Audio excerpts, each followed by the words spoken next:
okay, I think I'm live. There's always that pause in the beginning, like, am I? I don't even know. So, hello, hello. How's everybody doing today? I'm having a fabulous day. So, I did actually get a headband this time. It is not my running ear warmers, but I still have such a small head that it just like, and it flies off. And I've tried putting bobby pins in it, and it just, so really at any given point this thing could just go shooting off the back of my head. It's little head problems. So for those of you who understand having a little head, I feel you.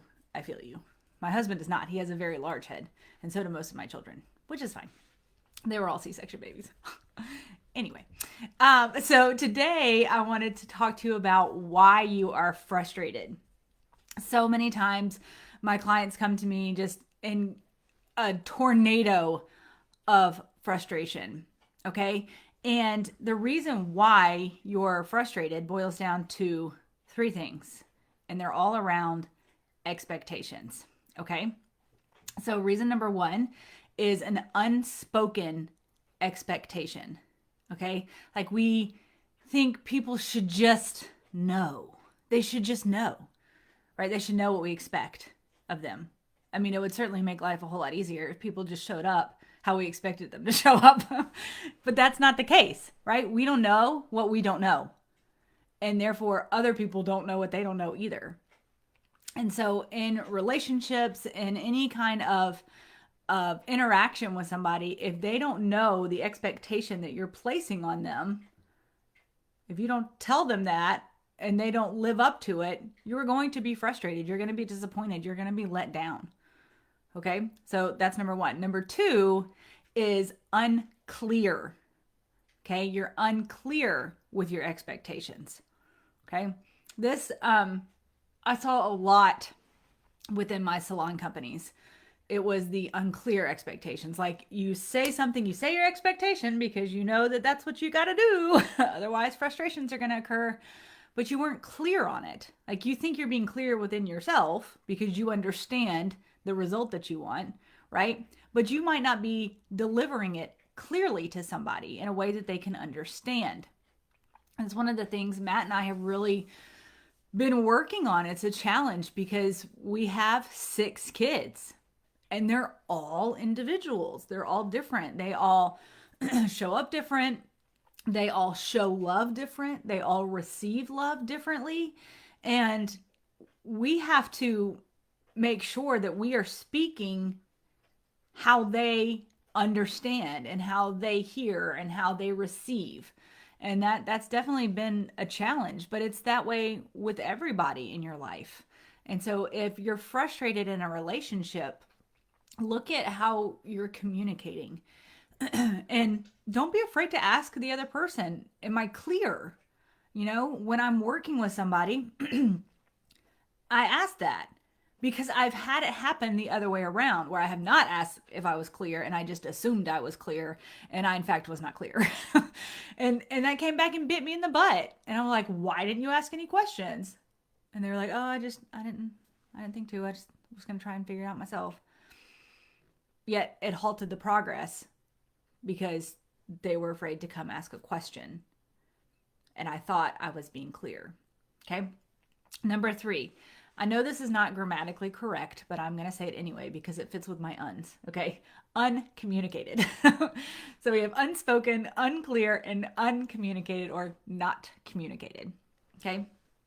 And again, that goes back to, are you speaking what the expectations are you have on somebody else? Are you communicating that clearly?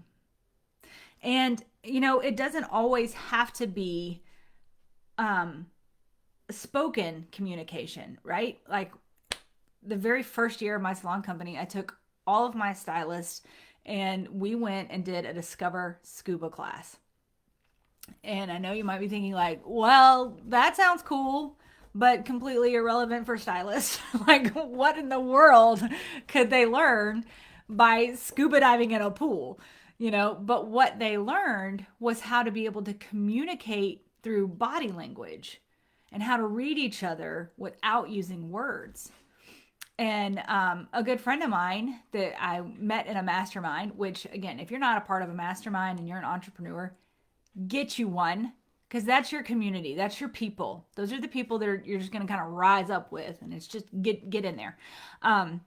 But Sharon Cohen, and she's just an amazing human being, and she just had a new book come out, which is amazing, and it's called Unspoken, and she is a body language expert. She was in the Israeli army. She worked all on body language, so she's like legit an expert on body language. Okay.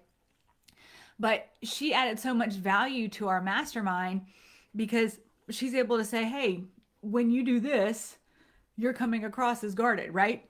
And it's so funny because one of the things she said was, if somebody like touches their neck like this, right, they feel exposed, they feel vulnerable, and so they're trying to block that, which I just think is so cool. And shortly after that, I was making a video, and I was telling a story that was very, very vulnerable to me, and very personal. And I was going like this. And I called her on it. I was like, Sharon, look, I'm doing it. But I was not aware of it until it was brought to my attention, right? Until it was communicated clearly to me. I was not aware of it. And so the same thing happens. If any time you're finding yourself frustrated in any situation, look back to those three things.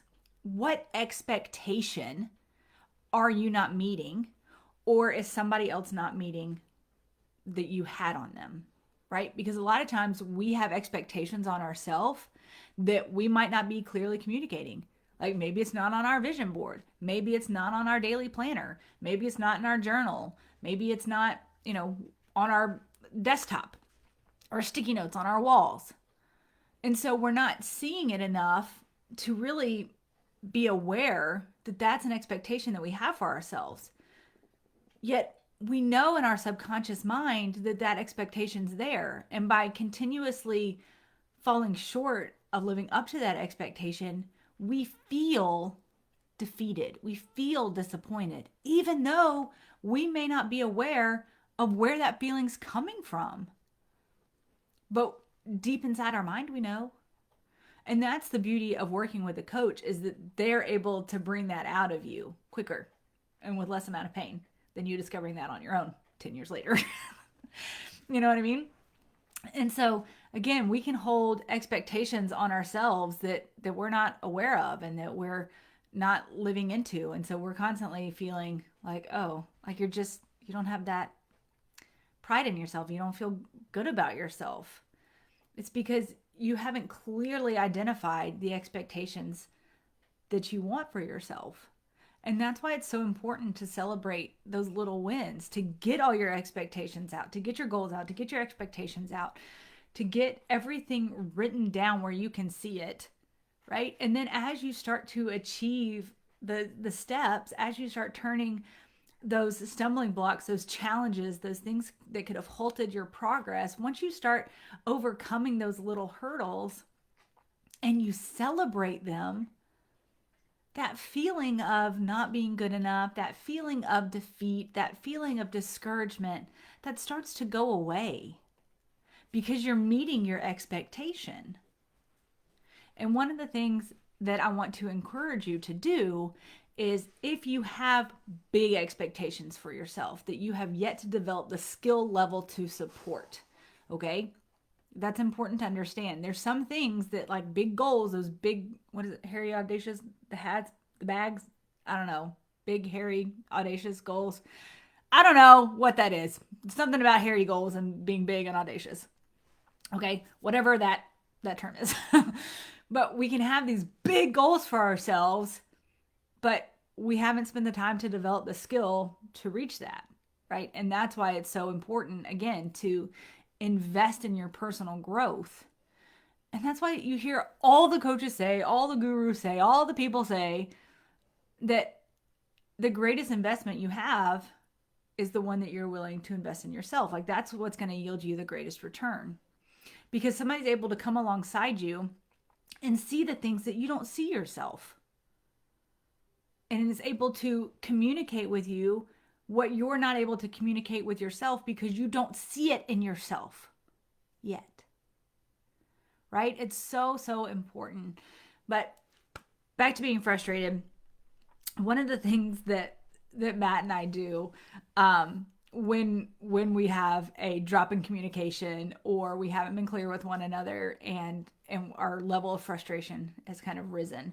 One of the things that we started doing early in our marriage to avoid the like fights, those really like heated fights. Well, you didn't do this. Well, you didn't do this. Well, all that kind of crap. Is if he would come home on like a Thursday, which is today, right? If he would come home on a Thursday and be like, "Hey, where's dinner?" All I would respond was throat punch. Like that was our keyword to that's not a fair expectation you have of me right now, right? It's past the middle of the week. We're on Thursday. The last time we went to the grocery store was on Saturday, and you expect me to have made dinner on Thursday with no groceries and 6 kids running around the house? Throat punch, right? So we had developed a way to communicate with each other without getting heated at one another. And it actually ended up working really well because it was funny and we both laughed about it. So it helped to ease that tension. But we had to both be aware of what was happening and that he was coming home and he was frustrated because there was no dinner on the table, right? And I was frustrated because I had 6 young kids that I was taking care of all day long, and I was working, and I was tired, and we were out of food. In my mind, that's an unrealistic expectation, bro. You know what I mean? But in his mind, that was a perfectly realistic expectation. But until we were able to understand that of each other, that see each other's side of it, we were constantly frustrated. And so that little frustration left unchecked developed into that tension and that fighting and that frustration, right? And so just developing those little systems to help our marriage out, to help each other out of being like, hey, throat punch. That means, hey, this is an unfair expectation you have on me right now. I'll explain it to you later. But if you continue, I will physically punch you in the throat. Ooh, my alarm's going off. So that has been great for us and has helped us tremendously. And so I want to leave you with this today is that whatever you're frustrated in, give yourself the grace and give yourself the wisdom to look in and be like, okay, what expectations do I have around this? And what's not being met? Is it something that I have expected of myself that I'm not meeting? And so I'm really angry with myself, but I'm taking it out on somebody else? Or is it an expectation that I have of someone else, but I haven't communicated that to them, right? You can't get mad at somebody for not living into who you want them to be, who you expect them to be, if you haven't told that to them. They're not a mind reader, right? I'm sorry, but it's true. And so think about that. The next time you find yourself frustrated, take a minute and think about that. Why am I frustrated? What expectation is lacking here? Do I need to communicate it? Do I need to speak it? And do I need to be clear about it? Right? Okay, that's what I have for y'all today. I hope you have a fabulous day. And look, my headband didn't fly off.